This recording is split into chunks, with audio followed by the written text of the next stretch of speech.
Meu irmão disse à namorada que minha BMW era dele e tentou pegar minhas chaves permanentemente, e agora ele está proibido de dirigir. Meu irmão Colin pegou minha BMW emprestada uma vez, apenas uma vez.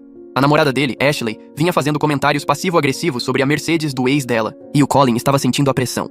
Ele namorava com ela há 3 meses, e as indiretas estavam ficando menos sutis. Não é sobre o carro, ela dizia, é sobre ambição. Então eu me senti mal e deixei ele levar minha M3 para o jantar de aniversário deles.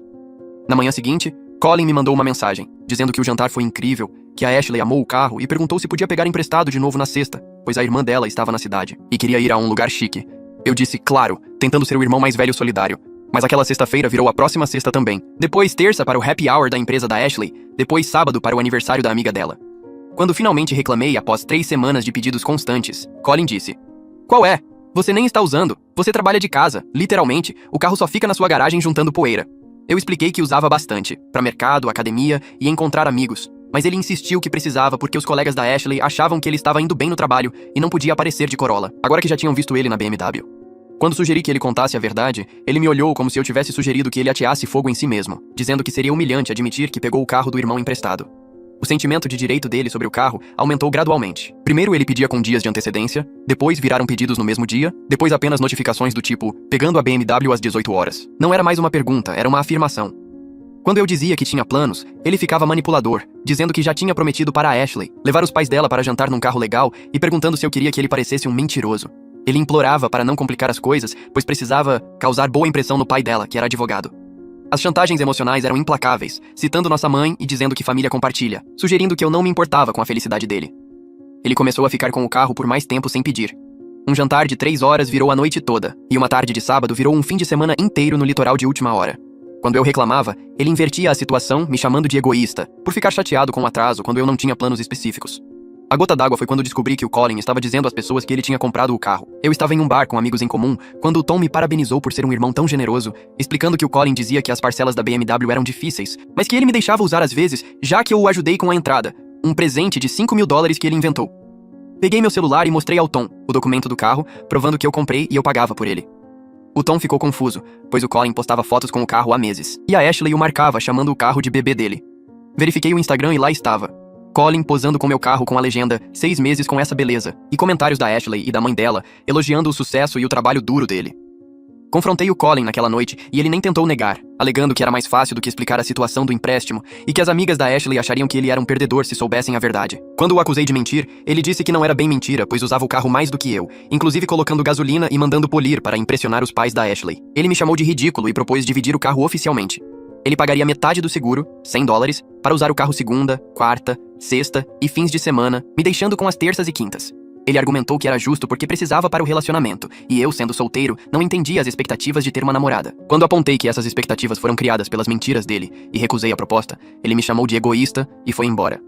2 dias depois, percebi que minha chave reserva tinha sumido da gaveta da cozinha onde eu aguardava. Fui direto para a garagem. O espaço vazio onde minha BMW deveria estar fez meu estômago embrulhar. O chão de concreto mostrava as marcas de pneu de onde o Colin tinha saído de ré. Peguei meu celular e liguei para ele, direto para a caixa postal. Liguei de novo, caixa postal mais 3 vezes. Todas as chamadas iam direto para a caixa postal, o que significava que ele tinha desligado o telefone ou bloqueado meu número. Ele sabia exatamente o que tinha feito e estava evitando o confronto. Pesquisei na internet por chaveiros que pudessem recodificar um carro. Os 3 primeiros lugares, para os quais liguei, disseram que não poderiam ir até a semana seguinte. O 4º lugar tinha uma vaga para a manhã seguinte às 9. Reservei, mesmo que isso me deixasse sem meu carro a noite inteira. Mandei mensagem para a Kayla contando o que aconteceu. Ela me ligou de volta em 2 minutos e disse que estava vindo. Kayla chegou 20 minutos depois com uma sacola de comida. Ela colocou a comida no balcão da cozinha e imediatamente começou a andar de um lado para o outro. Ela me disse que isso não era mais empréstimo, isso era roubo. Ela disse que o Colin tinha cruzado todos os limites possíveis e eu precisava parar de dar desculpas para ele.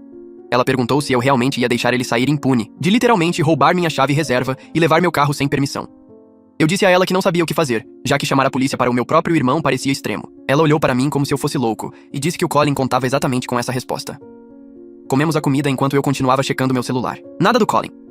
Às 23 horas, meu telefone finalmente vibrou com uma mensagem dele. Ele disse que tinha pegado o carro emprestado para um jantar importante com os pais da Ashley e devolveria amanhã. Nenhum pedido de desculpas, nenhum reconhecimento de que tinha roubado minha chave. Apenas uma notificação casual, como se tivesse pegado uma caneta emprestada. Digitei de volta que ele roubou minha chave e meu carro, e se não estivesse de volta na minha entrada até às 8 da manhã, eu reportaria como roubado para a polícia. Ele leu a mensagem imediatamente, mas não respondeu. Mal dormi. Às 6 da manhã, eu já estava checando a entrada a cada poucos minutos. Às 7h30, ouvi um carro encostar. Olhei pela janela e vi minha BMW na entrada. Colin estava saindo e um Uber estava esperando atrás dele. Ele enfiou algo na minha caixa de correio e entrou no Uber, antes que eu pudesse sequer calçar meus sapatos. Quando cheguei à entrada, o Uber já estava virando a esquina. Abri a caixa de correio e encontrei minhas chaves. Destranquei a BMW e notei imediatamente o medidor de gasolina pouco acima da reserva. O banco de trás tinha embalagens de fast food e um guardanapo amassado. Verifiquei o porta-luvas e encontrei uma multa de estacionamento do centro datada de ontem, enfiada atrás dos meus documentos. $45 por parquímetro vencido. Quem aparentemente estacionou no centro deixou o parquímetro vencer, levou uma multa e deixou para eu resolver. O chaveiro chegou pontualmente às 9. Era um senhor mais velho de cabelos grisalhos que provavelmente já tinha visto de tudo. Enquanto trabalhava na recodificação das fechaduras e programação de novas chaves, ele me disse que o roubo de chave reserva era mais comum do que as pessoas imaginavam. Ele disse que disputas familiares sobre veículos aconteciam o tempo todo, geralmente quando uma pessoa se sentia no direito a algo que pertencia a outra. Ele perguntou se eu queria que ele fizesse apenas uma chave nova ou duas. Eu disse que uma estava bom, já que eu não daria acesso a mais ninguém nunca mais. Enquanto ele trabalhava, examinei o carro inteiro mais cuidadosamente. Colin tinha adicionado o cartão de seguro dele ao meu porta-luvas, enfiado bem ao lado do meu, como se ele realmente tivesse cobertura no meu veículo. Todas as minhas estações de rádio predefinidas tinham sido mudadas para estações que eu nunca ouvia. A posição do banco estava diferente. Os espelhos estavam ajustados para alguém mais baixo. Até as configurações do ar-condicionado foram alteradas. Cada pequeno detalhe mostrava o quão completamente Colin tinha reivindicado meu carro como sua propriedade. Ele não tinha apenas pegado emprestado ocasionalmente. Ele tinha se mudado e se sentido em casa. O chaveiro terminou e me entregou 2 chaves novas em um chaveiro simples. Ele disse que as chaves antigas não funcionariam mais, e sugeriu que eu guardasse a reserva em algum lugar que o Colin definitivamente não pudesse acessar. Paguei e esperei até ele ir embora. Então entrei no meu carro e dirigi direto para o apartamento do Colin sem ligar antes. Bati na porta dele. Colin atendeu, parecendo que tinha acabado de acordar, vestindo calça de moletom e camiseta. A Ashley estava visível atrás dele no sofá. Ela se levantou no segundo em que me viu e começou a falar antes que eu pudesse dizer qualquer coisa. Ela me disse que eu estava sendo egoísta porque família ajuda família. Ela disse que o Colin precisava do carro para o avanço da carreira dele e eu estava atrapalhando ele, sendo mesquinho com algo que eu mal usava. Colin apenas ficou lá e deixou ela lutar a batalha dele por ele, sem dizer uma palavra em sua própria defesa. Olhei para além da Ashley, diretamente para o Colin, e contei a verdade a ela. Eu disse que o Colin vinha mentindo para todos sobre ser dono do carro. Eu disse que nunca dei dinheiro a ele para nenhuma entrada. Eu disse que ele literalmente roubou minha chave reserva da gaveta da minha cozinha e levou meu carro sem permissão. Eu disse que ele vinha postando no Instagram há meses fingindo que a BMW era dele, deixando todos parabenizá-lo por uma compra que ele nunca fez. O rosto da Ashley ficou completamente pálido. Ela se virou para o Colin e perguntou se isso era verdade. Colin abriu a boca e começou a dar desculpas sobre como planejava contar a ela eventualmente. Ele disse que era complicado e que explicaria tudo assim que o momento fosse certo. Ele disse que eu estava fazendo parecer pior do que era. A Ashley não disse mais nenhuma palavra. Ela pegou a bolsa do sofá, passou por nós dois e saiu direto do apartamento. A porta bateu atrás dela. Colin explodiu comigo no segundo em que ela se foi. Ele disse que eu tinha arruinado o relacionamento dele. Ele disse que eu o humilhei na frente da namorada. Ele disse que eu destruí meses de construção de confiança com a Ashley, expondo-o daquele jeito. Eu disse a ele que ele arruinou seu próprio relacionamento, construindo-o sobre mentiras. Eu disse que ele precisava postar uma correção no Instagram imediatamente, admitindo que o carro nunca foi dele. Colin disse absolutamente não. Ele disse que postar uma correção destruiria sua reputação. Ele disse que todos que o parabenizaram pensariam que ele era patético. Ele disse que as amigas da Ashley diriam a ela que ele era um perdedor e um mentiroso. Ele disse que não havia jeito nenhum de ele se humilhar publicamente daquele jeito. Tirei meu celular e disse a ele que ele tinha 24 horas para falar a verdade publicamente. Eu disse que se ele não postasse a verdade ele mesmo, eu comentaria em cada postagem, com capturas de tela do documento do carro mostrando meu nome, os documentos do seguro em meu nome e a papelada de compra provando que eu comprei. Naquela noite meu pai ligou. Ele pediu para eu pegar leve com o Colin porque ele estava passando por um momento difícil com a Ashley. Expliquei exatamente o que o Colin tinha feito. Contei a ele sobre o roubo da minha chave reserva. Contei sobre os meses mentindo para a Ashley e todos os outros. Contei sobre a manipulação e as chantagens emocionais do Colin. Papai continuou minimizando tudo. Ele disse que eram apenas irmãos compartilhando. Ele disse que eu estava exagerando porque eu não usava o carro tanto assim de qualquer maneira. Ele disse que o Colin precisava mais do que eu, já que tinha uma namorada para impressionar e eu era solteiro. Ele disse que a família deveria se ajudar e eu estava sendo difícil por algo pequeno. Desliguei na cara do papai sentindo algo mudar no meu peito. Esse não era um comportamento novo dele. Eu ouvi dar desculpas para o Colin desde que éramos crianças. Quando o Colin pegou minha bicicleta emprestada sem pedir e devolveu com a roda torta, papai disse que meninos compartilham coisas. Quando o Colin pegou dinheiro da minha carteira no ensino médio, papai disse que eu deveria ser mais compreensivo, porque o Colin estava estressado com notas. Quando o Colin bateu meu primeiro carro durante a faculdade e mentiu sobre o que aconteceu, papai me convenceu a não insistir no assunto porque prejudicaria as taxas de seguro do Colin. Toda vez, papai me posicionava como o problema por querer respeito básico e limites. O padrão estava tão claro agora que eu não podia acreditar que tinha deixado passar por anos. Colin nunca enfrentou consequências reais porque o papai sempre intervinha para amenizar as coisas. Sempre me pressionava a ser a pessoa superior. Sempre me fazia sentir culpado por não concordar com o que o Colin queria. Mandei mensagem para o Colin dizendo que ele tinha até a manhã seguinte para postar um pedido de desculpas real no Instagram, admitindo que o carro era meu, ou eu resolveria isso eu mesmo. A resposta dele veio em minutos, alegando que eu estava sendo irracional e perguntando por que eu tinha que fazer tanto caso de tudo. Eu não respondi. Na manhã seguinte, meu celular mostrou um novo story no Instagram do Colin. Abri esperando um pedido de desculpas real, mas recebi algo completamente diferente. O story mostrava uma foto da BMW com um texto sobreposto falando sobre mal-entendidos e como a família compartilha recursos e às vezes a comunicação fica complicada. Nem uma única palavra admitindo que ele tinha mentido. Nenhuma menção de que o carro era realmente meu. Apenas uma linguagem vaga que fazia parecer que tínhamos algum tipo de arranjo conjunto que as pessoas tinham interpretado mal. Tirei print do story, depois fui ao perfil dele e encontrei 3 postagens onde ele tinha posado com o meu carro, alegando que era dele. A primeira mostrava ele encostado na porta do motorista com a legenda sobre 6 meses com seu bebê. A segunda era do jantar de aniversário da Ashley com ela marcada e corações nos comentários. A terceira mostrava ele lavando o carro na minha entrada com alguma legenda sobre cuidar do seu investimento. Puxei o documento do meu carro no meu celular e tirei uma foto clara mostrando meu nome como o único proprietário. Então encontrei meu cartão de seguro e fotografei também. Finalmente, desenterrei a papelada de compra original de quando comprei a M3 há 2 anos e fotografei o contrato de venda com minha assinatura e minhas informações de financiamento. Fui na primeira postagem e comentei com todas as 3 fotos anexadas. Marquei a Ashley e cada uma das amigas dela que tinham comentado parabenizando o Colin. Meu comentário foi simples e direto, afirmando: este era o meu carro. Eu era o único dono e o Colin estava pegando emprestado sem permissão enquanto mentia para todos sobre ser dono. Fiz a mesma coisa na segunda postagem e na terceira. 3 comentários com a mesma documentação e a mesma explicação. Então me recostei e assisti ao que aconteceu. A resposta foi imediata e intensa. Em 20 minutos, as pessoas começaram a responder aos meus comentários, perguntando ao Colin o que estava acontecendo. Alguém perguntou por que ele tinha mentido sobre algo tão fácil de verificar. Outra pessoa disse que sempre se perguntou como o Colin bancava uma BMW com o salário dele. Uma amiga da Ashley postou um comentário perguntando se a Ashley sabia a verdade. Mais pessoas continuaram chegando com perguntas e confusão. Vários amigos do Colin me mandaram mensagens privadas. Um cara disse que suspeitava que algo estava errado quando o Colin ficava estranho sobre deixar qualquer outra pessoa dirigir o carro. Outro disse que o Colin estava se gabando no trabalho sobre sua nova compra, e agora todos lá iam descobrir que ele mentiu. Uma terceira pessoa apenas agradeceu por esclarecer as coisas, porque a situação toda parecia estranha. Então recebi uma mensagem de alguém chamada Nena, com o sobrenome da Ashley no perfil. Ela se apresentou como irmã mais velha da Ashley e disse que a Ashley estava completamente devastada e humilhada por descobrir a verdade dessa maneira. Nena explicou que o Colin estava pressionando a Ashley para morar com ele nas últimas semanas, falando sobre sua estabilidade financeira e sua capacidade de prover. A Ashley estava considerando seriamente com base no aparente sucesso do Colin, que incluía ter um carro legal e estar com a vida em dia. Agora, a Ashley se sentia uma idiota por acreditar nele e por defendê-lo para mim. Nena me agradeceu por expor tudo antes que a Ashley assumisse um compromisso maior, como assinar um contrato de aluguel com Colin, ou se envolver mais seriamente com alguém que claramente não era quem dizia ser. Respondi dizendo que sentia muito que a Ashley tivesse sido pega no meio disso, mas o Colin tinha construído todo o seu relacionamento com ela sobre mentiras sobre sua situação financeira e sucesso. Nena respondeu que a Ashley tinha terminado com o Colin e já estava bloqueando o número dele. Naquela noite, por volta das 22 horas, alguém começou a esmurrar minha porta da frente. Olhei pelo olho mágico e vi o Colin parado lá balançando levemente com os olhos desfocados. Ele estava bêbado e claramente com raiva, martelando o punho contra a porta com força suficiente para chacoalhar a estrutura. Eu não abri. Através da porta, eu podia ouvi-lo gritando sobre como eu tinha arruinado a vida dele, destruído sua reputação e colocado ele em apuros no trabalho. Ele disse que seu gerente o chamou no escritório naquela tarde porque vários colegas de trabalho tinham visto as postagens e comentários no Instagram. O gerente expressou preocupações sobre o caráter e julgamento do Colin, questionando se alguém que mentiria tão extensivamente sobre assuntos pessoais poderia ser confiável com responsabilidades profissionais. Colin exigiu que eu apagasse todos os comentários imediatamente e postasse algo dizendo que houve um mal-entendido. Eu disse a ele através da porta que ele mesmo criou toda essa situação, mentindo por meses para todos que importavam para ele.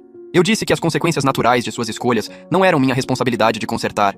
Eu disse que ele poderia ter evitado tudo isso simplesmente dizendo a verdade desde o início, mas em vez disso ele roubou minha propriedade e construiu uma teia elaborada de mentiras. Colin continuou gritando e batendo por mais 5 minutos antes de finalmente ir embora. Ouvi o carro dele ligar e sair com o motor acelerando demais. Na manhã seguinte, meu telefone tocou de um número que eu não reconhecia.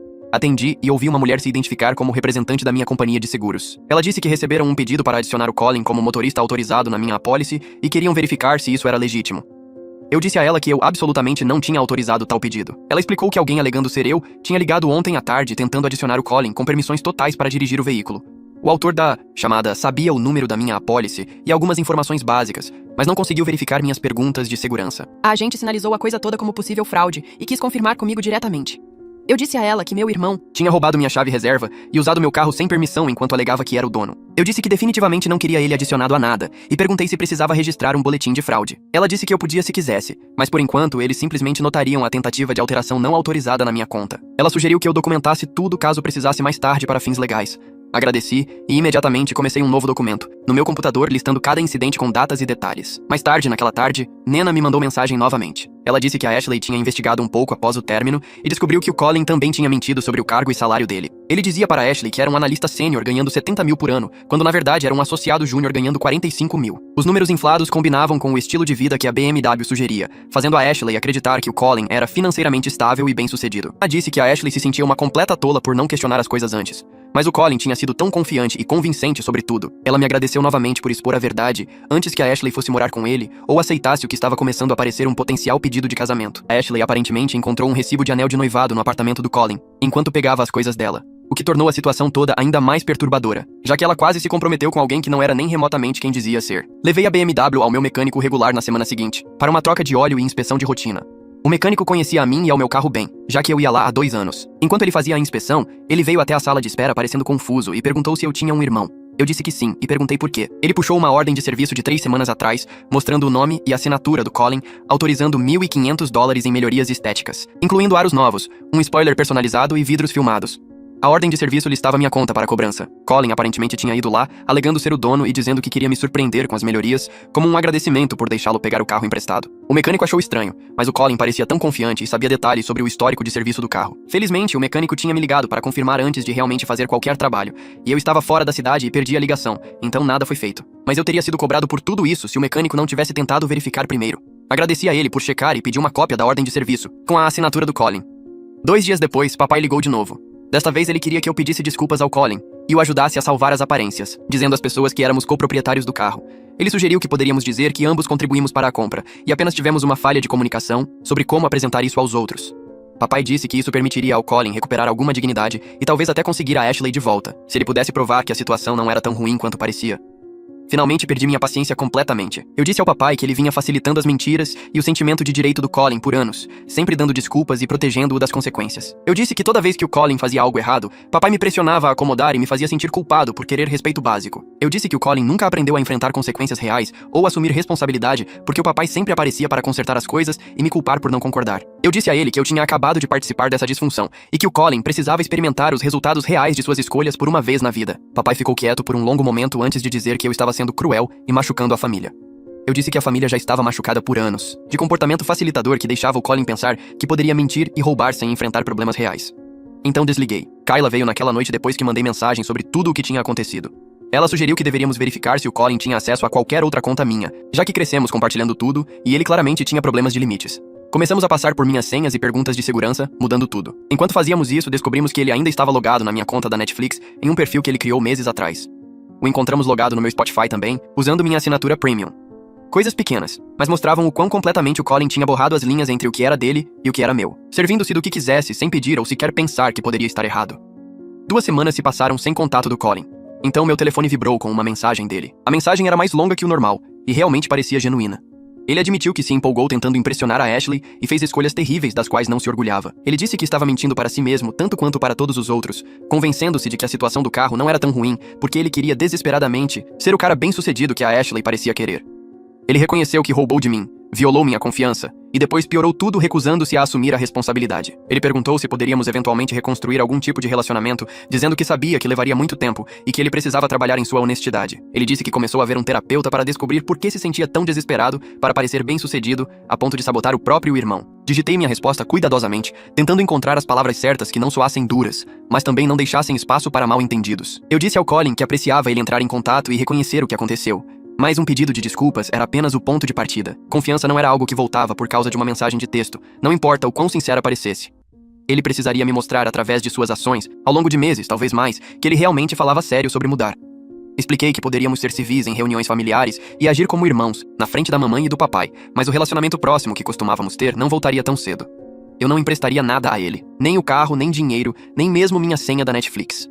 Ele precisava de espaço para descobrir suas prioridades, sem eu facilitando para ele do jeito que o papai vinha fazendo. Apertei enviar e senti um peso sair do meu peito, sabendo que estabeleci limites claros em vez de deixar as coisas vagas e esperar que ele de alguma forma entendesse. 3 meses se passaram com contato mínimo entre nós. Aparecemos no jantar de aniversário do papai em julho e fizemos uma conversa educada sobre trabalho e o clima. Colin perguntou como minha BMW estava funcionando, e eu disse bem, e essa foi a extensão da conversa. No dia de ação de graças, sentamos em extremidades opostas da mesa, e o Colin trouxe uma nova namorada chamada Sarah, que parecia legal o suficiente e dirigia seu próprio Lexus. Notei que ele não se ofereceu para dirigir a lugar nenhum, nem fez um grande caso sobre carros. Trocamos talvez 10 frases o dia todo. Parecia estranho ter um irmão com quem mal falava, alguém que costumava ser meu amigo mais próximo. Eu tinha aceitado que nosso relacionamento poderia ficar em um nível superficial para sempre, e honestamente, eu me sentia bem com isso. Estabelecer limites não me tornou um irmão ruim. Me tornou alguém que se respeitava o suficiente para se afastar da disfunção, em vez de se afogar nela. Papai ainda soltava indiretas a cada poucas semanas sobre o perdão, geralmente logo depois de falar com o Colin. Eu ouvia educadamente e mudava de assunto. Eu aprendi que me proteger não era egoísmo, e às vezes a coisa mais gentil que você pode fazer por alguém é deixá-lo enfrentar os resultados reais de suas escolhas, sem correr para consertar tudo.